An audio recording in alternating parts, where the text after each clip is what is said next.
This is your 1-minute coder news from the Voice of Custom Coding.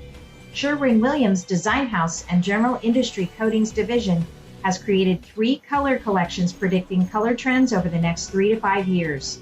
The collections include Adapter, which is meant to be human-centered with metallics that move through natural and artificial light. It's meant to symbolize modification, adaptability, and the ephemerality of technology, according to pfonline.com.